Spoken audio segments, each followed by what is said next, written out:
अस्सलाम वालेकुम वरहमतुल्लाहि वबरकातुहू। डॉक्टर मोहम्मद अली नाज हाजिर है आज आपकी खिदमत में एक नए टॉपिक के साथ। दोस्तों, आज का हमारा टॉपिक है गुर्दों की बीमारियां या किडनी डिजीज। दोस्तों, आज मैं आपको किडनी डिजीज के मुतालिक तफसीलन बताऊंगा इसके असबाब क्या हैं, इसके अलामात क्या हैं और इसका ट्रीटमेंट क्या होना चाहिए। इस वीडियो के आखिर में मैं आपको इसका ट्रीटमेंट बताऊंगा। उम्मीद करता हूं कि मेरी इस वीडियो को आप आखिर तक देखेंगे और पसंद आने पर सब्सक्राइब और लाइक करेंगे। तो चलते हैं आज के टॉपिक की जानिब। दोस्तों, अल्लाह तबारक तआला ने हमें दो गुर्दे इनायत किए हैं जो हमारे जिस्म में फिल्टर का काम करते हैं। ये दोनों गुर्दे हमारे जिस्म में रीढ़ की हड्डी के दाएं और बाएं होते हैं। इनका काम हमारे जिस्म में खून से फासिद मादों का इखराज है। अगर खुदा ना खास्ता इनके अफ़ाल में कमी हो जाए तो उस सूरत में ये मुख्तलिफ पेचीदगियों का बायस बनते हैं या बीमारियों का बायस बनते हैं। अगर खुदा ना खास्ता ये अपना फेल दुरुस्त तरीके से अंजाम नहीं देते तो ऐसी सूरत में या अपना काम करना बंद कर देते हैं, इंतहाई कम कर देते हैं, तो उस सूरत में आखिरी स्टेज जो गुर्दों की होती है वो गुर्दों का फेल होना है। दूसरा दोस्तों, जो पहली स्टेज है वो है गुर्दों की सोजिश। और गुर्दों में बाज़ का पथरियां हो जाती हैं और पथरियों की वजह से अगर इनका ट्रीटमेंट ना किया जाए फिर भी किडनी फेल हो सकती हैं। मैं अब आपको इनके असबाब बताता हूं। असबाब में सबसे पहले पानी का इंतहाई कम इस्तेमाल है। उसके बाद कसरत शराब नोशी जो लोग करते हैं। उसके अलावा शुगर के मरीज या ज़ियादतीस के मरीज।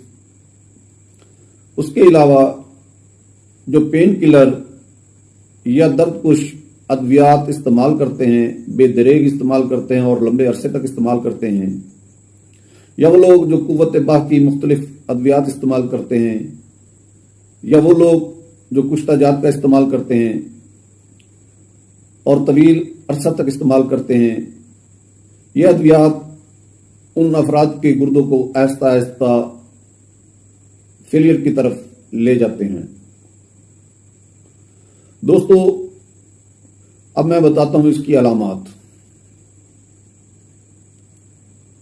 अलामात में जो सबसे अहम अलामत है वो ये है कि जिस्म बिल्कुल खुश्क हो जाता है, खुरदरा हो जाता है, स्किन जो है रफ हो जाती है और खारिश की ज्यादती हो जाती है।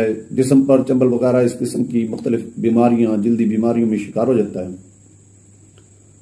और उसके साथ आंखों के नीचे सोजिश होना शुरू हो जाती है और पैरों के ऊपर सूजन हो जाती है, पिंडलियों पर सूजन हो जाती है। पेशाब की रंगत तब्दील हो जाती है, पेशाब बार बार आने लग जाता है और बाज़ औक़ात बहुत कम आने लग जाता है, गहरे जर्द रंग का हो जाता है और आखिरी स्टेज में पेशाब में खून भी आने लग जाता है। भूख की बहुत ज्यादा कमी हो जाती है और जो लोग खुदा ना खास्ता किडनी फेलियर की तरफ चले जाते हैं उनके पेट में भी पानी पड़ जाता है, चेहरा बहुत ज्यादा सूज जाता है, पाँव बहुत ज्यादा सूज जाते हैं। उसके अलावा वो अफराद इंतहाई तकलीफ में मुब्तला हो जाते हैं और डिलाइसिस की उन्हें जरूरत पेश आने लग जाती है। लेकिन अगर बर वक्त इलाज कर लिया जाए और एहतियाती तदबीर अख्तियार कर ली जाए तो इस इंतहाई सूरत हाल से बचा जा सकता है। ऐसी सूरत में अगर कोई अलामात किसी शख्स में जाहिर होती हैं तो उसे चाहिए कि अपने 2-3 सिंपल टेस्ट हैं जो मैं आपको बता रहा हूं वो करा ले, तो काफी हद तक उसे अपने गुर्दों के अफाल का पता चल जाएगा।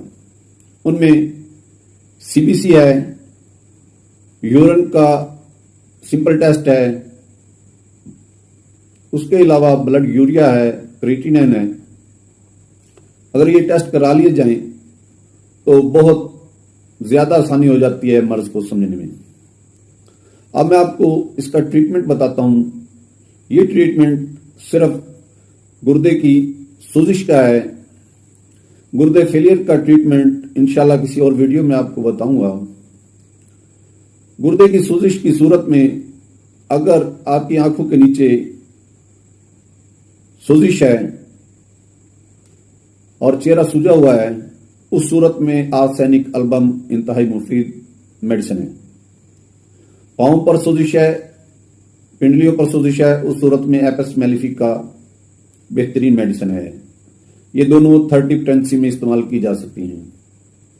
अगर गुर्दों में पथरियां वगैरह हैं, उस सूरत में बर्बरेस, लाइकोपोडियम और कैंथरस सार्सप्रेला ये इस्तेमाल कराई जा सकती हैं और इनके बहुत मुफीद और इंतहाई बेहतरीन रिजल्ट मिलते हैं। लेकिन दोस्तों मैं फिर यही कहूंगा कि इन अद्वियात को अपने तौर पर कतई तौर पर इस्तेमाल ना करें। अपने होमियो मुआलिज के मशवरे के बगैर इन अद्वियात को हरगिज इस्तेमाल न करें। यह आपके लिए इंतहाई फायदेमंद होगा। उम्मीद करता हूं आपको मेरी ये वीडियो पसंद आई होगी। इसी के साथ मैं आपसे इजाजत चाहूंगा। खुश रहें, शाद रहें, आबाद रहें और सेहतयाब रहें। अल्लाह हाफिज।